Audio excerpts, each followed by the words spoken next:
Hello, Shadows. Hello, everybody. Welcome to Lurking in the News, Volume 11. Volume 11. I had 11 written down, so hopefully we're all the same.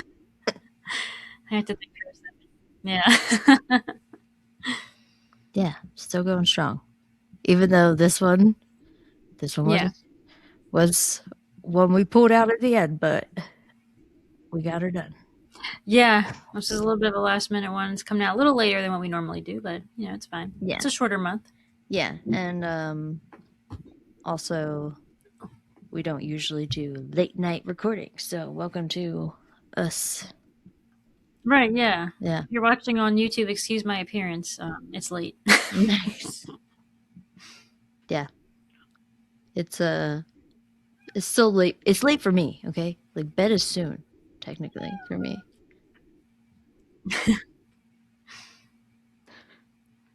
Yep. So if you're new to these types of episodes, this is our little true crime news segment where we cover current events happening in the news. Yeah. So true crime related. Yeah. Little way to keep you up to date. Yeah. And I will go first. My first one is on Sarah Geer. On May 23rd, 1982, 13-year-old Sarah Geer was visiting her friend's house in Cloverdale, California. After leaving her friends, she decided to walk around downtown. While she was walking, a man grabbed her and dragged her down an alley. Oh. Trigger warning. He raped and strangled her, leaving her body there. She was found the next morning when a firefighter who was walking home after work made the discovery. Police were able to collect DNA samples, including semen from her underwear, but there were nowhere else that they could go with DNA at that time. The case went cold until in 2003 when a criminologist was able to make a DNA profile from the semen sample. Unfortunately, at the time, there was no match in the database to the sample. In 2021, the Cloverdale Police Department hired a private investigator to look into the case. So with this PI and the help of the FBI, they were able to make a familial DNA match in the database, matching to 4 brothers. Oh, wow. Police began looking into these brothers, starting with James Oliver Unick. The FBI followed him around until they collected a cigarette he threw out. They matched the DNA to the semen sample and to the cigarette and to multiple other samples from Sarah's clothing that they had collected. He was arrested in July 2024 at home. He is currently 66 years old and is facing life in prison without the possibility of parole. His trial date is set for April 23rd, 2026. And hell yeah, DNA solving a 44-year-old case. Yeah, that trial's coming up. Mm-hmm. Hell yeah. I wonder, like, for these people that get found so many years later, I wonder, like, does each day go by where they're wondering, are they going to catch me? Are they going to catch me? Yeah, man. Like, do you live like... with all these advancements that have happened? Yeah. Maybe we should make one day when we're rich, we'll make a series where we interview people. And ask, did you see it coming? Yeah, ask them, how did you live every day? Yeah. For the last 44 years. Side note, Frodo just jumped on my lap. I think there's poop on his butt. He stinks. Oh my god. So now I can look forward to cleaning his poopy butt when we're done. Oh my god. Frodo. Gross, dude. This happens at least once a month where I have to clean his butt. Yeah. Sometimes I had to do that. Cats can't use toilet paper. Nope. Yeah. Long hair cats, you know? And his hair isn't even that long, but it is longer around his butt. So. I'm going to have to shave him again. Oh, God. goodness. Okay. All right, next up we have Maleeka Boone. Federal and tribal authorities are investigating the death of an 8-year-old girl whose body was found Friday, January 16, 2026, on the Navajo Nation, less than 24 hours after she was reported missing. 8-year-old Maleeka Boone, who goes by Molly, was last seen on Thursday, January 15, 2026. I saw some conflicting reports about the timing. Some said she was last seen around 4:15 p.m. leaving a family member's house to head home, and other articles said she was last seen around 6 p.m. playing outside near Cedar Loop in the coal mine housing area, about 17 miles southeast of Tuba City, Arizona. Either way, she was last seen between 4 and 6 p.m. on the 15th, and family reported her missing that evening as it was out of character for her not to return home. The Arizona Department of Public Safety issued a turquoise alert, which is the alert system designed to provide rapid public notification for missing or endangered indigenous people in Arizona. A large search effort followed involving the Navajo Police Department, the FBI, the U.S. Marshals Service, and local volunteers. Boone's body was sadly discovered and located in a field within the coal mine neighborhood at approximately 8:30 a.m. on January 16, 2026. After the discovery, Navajo police placed the coal mine community on a temporary lockdown, asking residents to remain in their homes while federal agents processed the scene. The cause of death has not yet been released, but the FBI is offering a reward of up to $25,000 for the arrest and conviction of those responsible for the death of Maleeka Boone. Please contact the FBI's toll-free tip line at 1-800-CALL-FBI, which is 1-800-225-5324 if you have any information. That's sad. I know, 8 years old. Oh, Mm-hmm. man, we just live in a really disgusting world. We do. mean, not that it wasn't. And it's another Native American Yeah, victim. not that it wasn't how long ago, but like it's just shit, man. Mm-hmm. No pun intended for Frodo.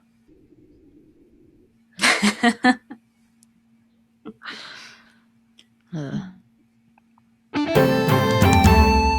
right. My next one is Dorothy Tate. Okay.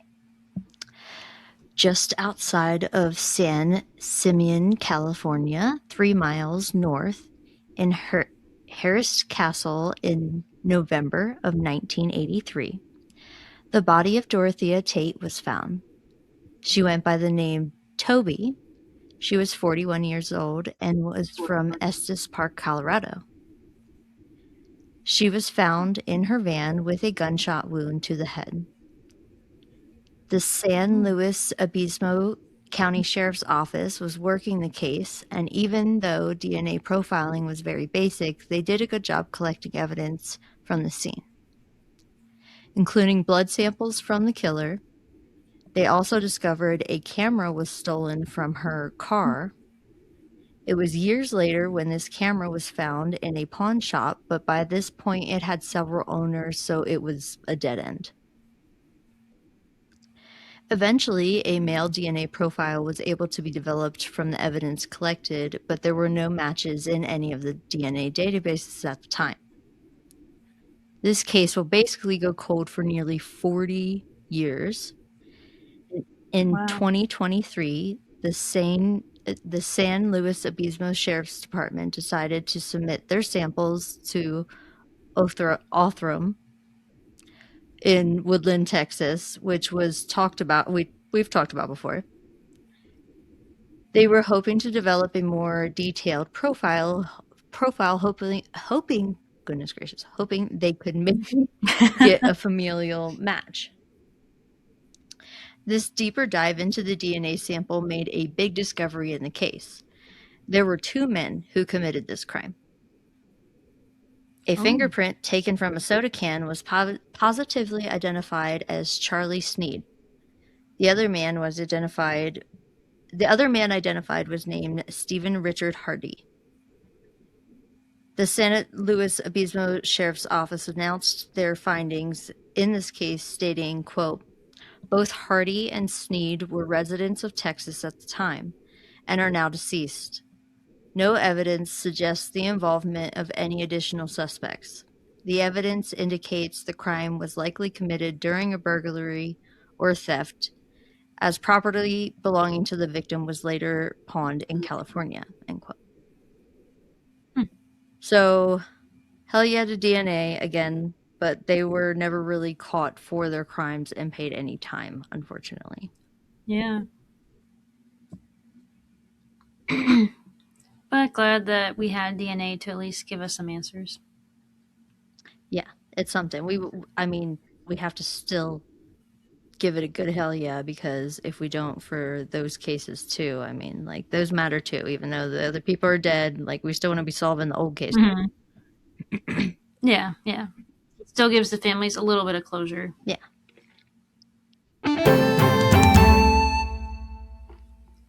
Next up is Clarence Edwin Asher. On Tuesday, January 13th, 2026, the Grays Harbor County Coroner's Office and the King County Medical Examiner's Office announced that skeletal remains found on a beach in Washington State nearly 20 years ago belonged to former Oregon Mayor Clarence Edwin Asher, age 72, who was previously serving as the mayor of Fossil. Asher was declared legally dead and presumed to have drowned after he went missing while crabbing in Oregon's Tillamook Bay on September 5, 2006.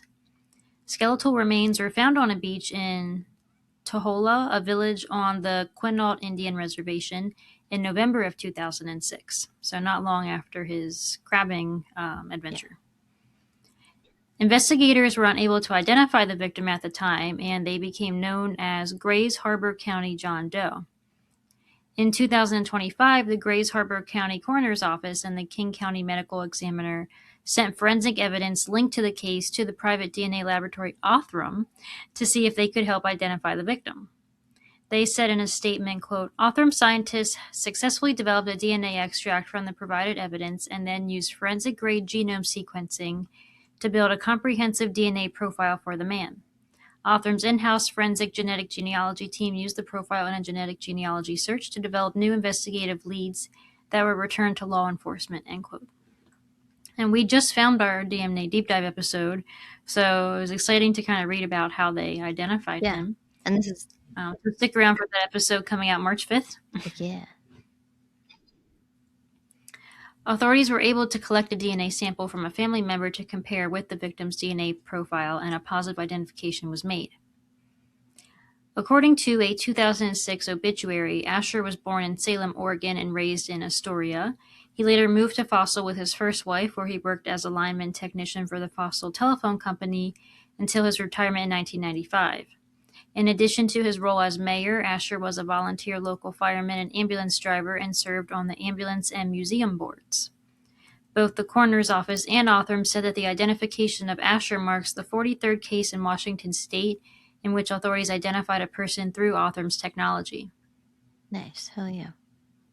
Yeah.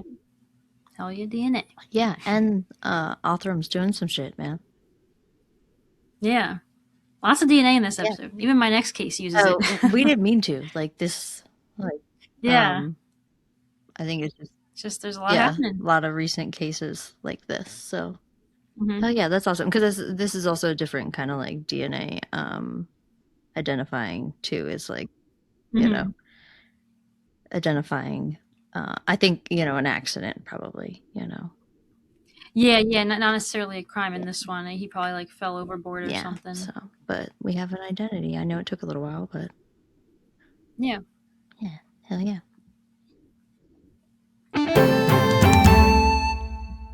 My next case is Mary Beth Isbell. Loretta Carr and Jessica Kelly Carr, who was the daughter, decided on October 18th, 2021 to confront 37-year-old Mary Beth Isbell.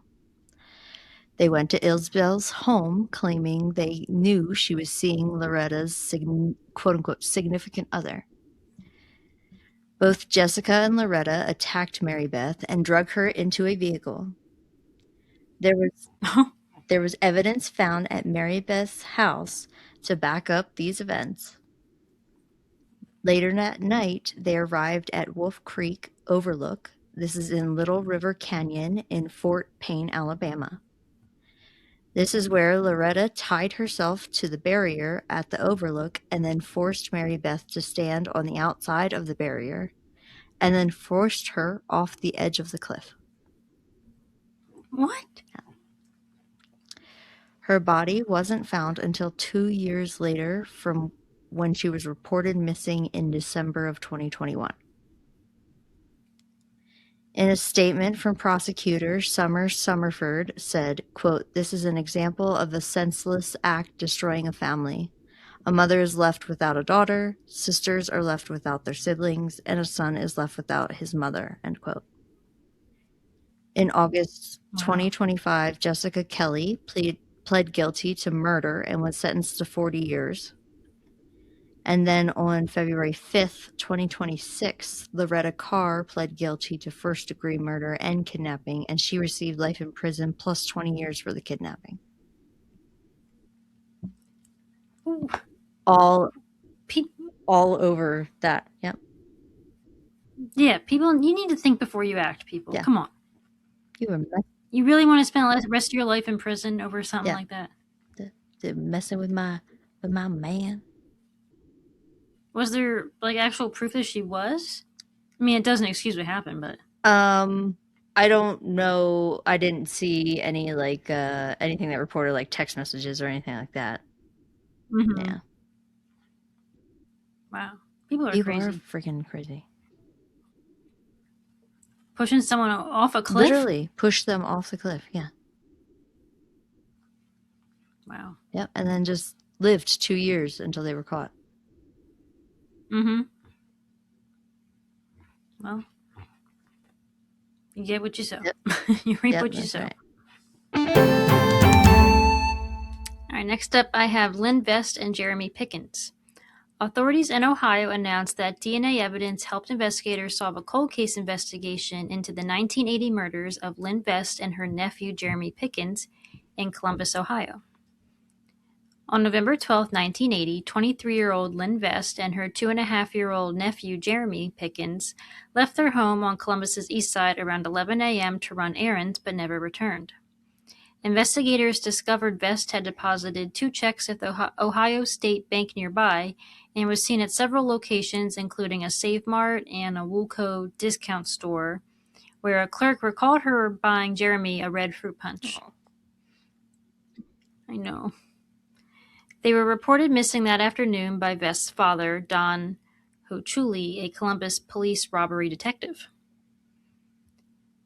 The following day, their bodies were found inside a blue Mustang Cobra parked near Berkeley Road and East Main Street, partially covered with a sheet and a towel.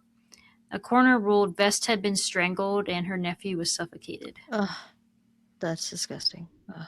2.5 years Yeah. old. One woman told police she saw Vest earlier that day at a nearby Save Mart putting air in a tire, while 2 black men stood nearby, one leaning against a white vehicle. Another witness later said a black man exited the Mustang and got into a white car that drove away. Police were able to collect DNA evidence from the Mustang, believed to belong to 2 men, as well as a single hair said to have come from a black man. Investigators were unable to identify a suspect, establish a motive, or locate a crime scene despite the evidence collected and witness statements. Hair contains far less DNA than bodily fluids, but breakthroughs in genetic genealogy around 2018 finally made it possible to extract enough information from the preserved hair to advance the case and identify a suspect. On January 3, 2026, Columbus Police Sergeant Terry McConnell and genealogist Amanda Reno identified Charles William Elliott as a suspect in the 45-year-old cold case. Elliott unfortunately died in prison in 2000 on charges unrelated to the killings. Dang it. I know. He was in prison at least, but Yeah, he was a bad guy. So. Detectives said advances in DNA technology, specific genetic genealogy, led them to Elliott through distant relatives.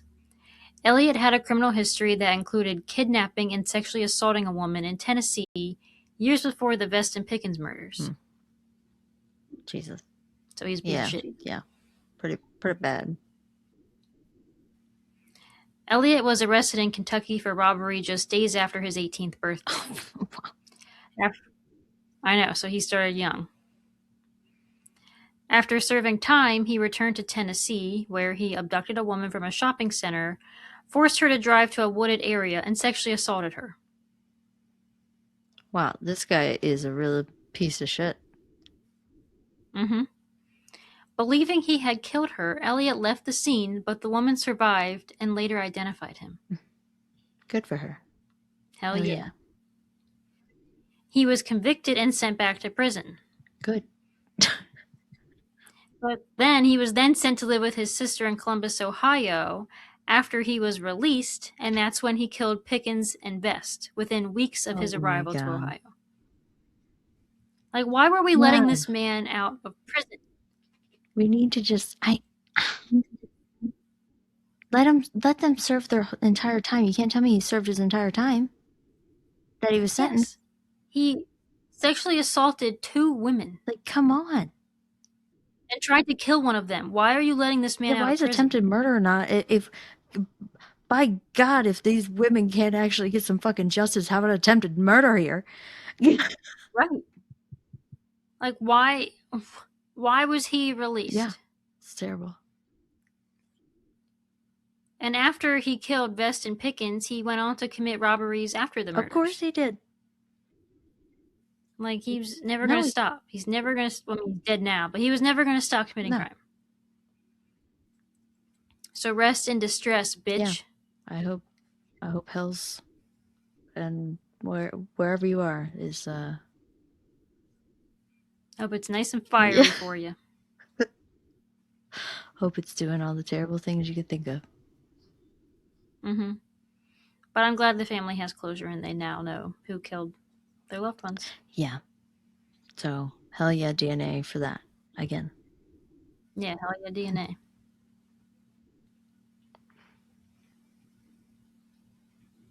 Thank you for watching. If you like this video, please give it a thumbs up. And check us out on all of our other socials. Yes, and please subscribe to our channel, hit the bell to be notified of future uploads, and keep lurking around for our next video. Bye!